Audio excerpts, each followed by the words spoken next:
Lorsque je demandais à mes clients de faire la liste de leurs qualités, je leur en demandais 100. Et savez-vous ce qu'ils me répondaient la plupart du temps? 9 fois sur 10. Oh, mais ça fait beaucoup. J'en aurais pas autant. C'est trop. Mais je ne connais pas mes qualités. Et effectivement, c'était un exercice difficile que je leur demandais parce que la plupart du temps, on sait très bien se juger. Je suis impatiente, je suis désordonnée, je n'aime pas travailler le soir, etc., etc. Mais pour donner ces qualités, c'est un peu plus compliqué. Et du coup, ça demandait vraiment qu'on travaille ensemble pour qu'ils arrivent petit à petit à faire leur liste de qualités. Et pourtant, on en a tous énormément. La seule chose, c'est que déjà, on met des, comment j'allais dire, des contraintes ou des règles par rapport à ce mot. Euh, Quand on parle de qualité, et j'ai écrit un article là-dessus pour dire que je n'aimais pas ce nom, je préfère force ou je préfère atout.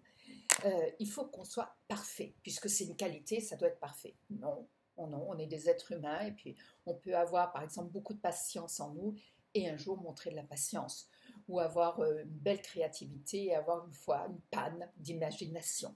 Donc ça n'enlève pas qu'on a en nous ce potentiel. C'est simplement qu'en fonction des circonstances, en fonction de ce que l'on vit ou de ce qu'on nous demande, eh bien, on est plus ou moins fort ce jour-là ou on a plus ou moins d'atouts. Et donc, ce qui est important de comprendre, c'est que à partir du moment où vous avez la capacité ou l'attitude ou le comportement qui vous permet d'avoir une force ou un atout, c'est que vous l'avez en vous. On ne peut pas faire quelque chose qu'on n'a pas en nous. Par exemple, je ne pourrais pas parler le coréen, je ne le connais pas.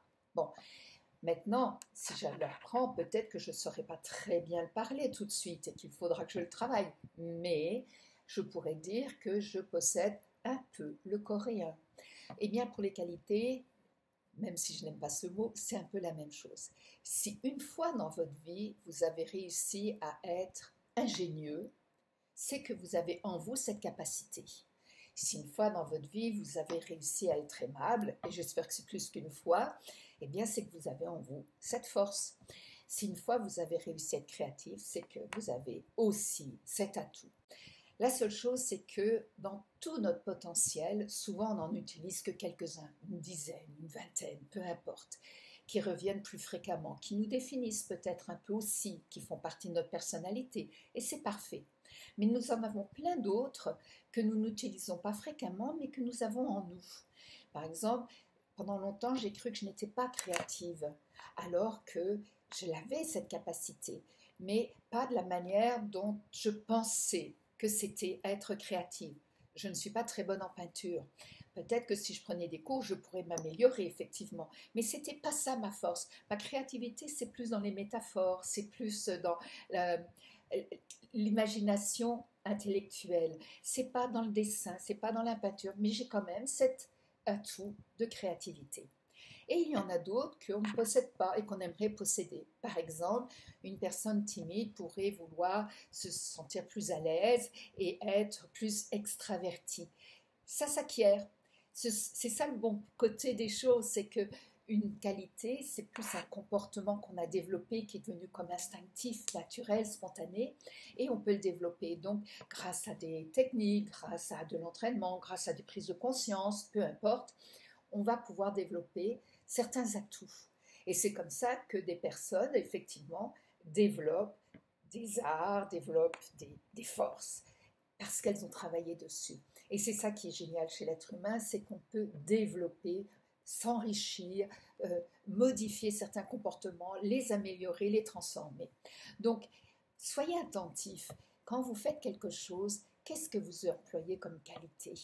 Et comme ça, vous vous rendrez compte déjà que vous en avez pas mal. Si par exemple, vous conduisez, c'est un truc qui vous semble peut-être banal, vous avez l'habitude de conduire, oui, et ça vous demande de l'attention, ça vous demande de la prudence, ça vous demande d'anticiper, ça vous demande de savoir réagir, ça vous demande de savoir coordonner vos mouvements parce qu'on ne fait pas les mêmes mouvements avec la main droite et la main gauche ou avec les pieds. Donc ça demande aussi une capacité d'analyse, une capacité de synthèse. Je suis sûre que j'en oublie, il y en a plein d'autres qui sont nécessaires pour bien conduire. Donc, vous voyez que juste pour une activité qui semble banale, courante, ça nécessite beaucoup de force ou d'atouts. Donc, je vous invite à faire attention comme ça, que vous soyez en train d'écrire un rapport, en train de réparer une voiture, en train de faire un gâteau, vous utilisez des ressources. Et sachez les exploiter si vous en avez besoin ou les développer et avant tout en prendre conscience parce que c'est un beau trésor qu'on a en nous, c'est une véritable caverne d'Ali Baba et c'est bien de savoir combien on en possède et quelles sont les ressources qu'on a à notre disposition pour mieux les exploiter.